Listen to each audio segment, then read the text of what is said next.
can't not talk about the McLarens. Plenty of conversation about whether or not McLaren should have swapped Norris and Piastri. In my personal opinion, I think they should have.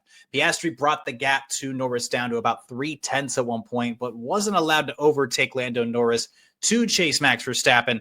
Norris, meanwhile, unable to bring the fastest car on track within DRS range of Verstappen within those final 20 laps of the race. A P2, P3 finish is a podium lockout that's still impressive. It keeps them in the front running position of this Constructors Championship. And Kevin actually called it on the last podcast. He said that they weren't going to win, but they were going to lock out the podium. So kudos to Kevin for calling that out. But at the same time, the only real controversy walking out of this weekend, at least in my opinion, was what McLaren are really doing with both of these drivers. If you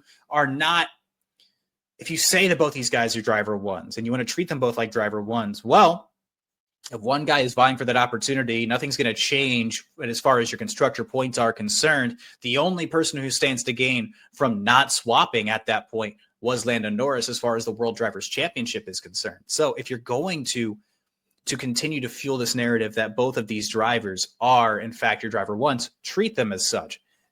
Oscar Piastri bringing that gap down to within DRS, down to 2 to 0.3 at certain points with still time to go, with laps to go, and not even getting a shot is going to raise a bunch of eyebrows, as they should.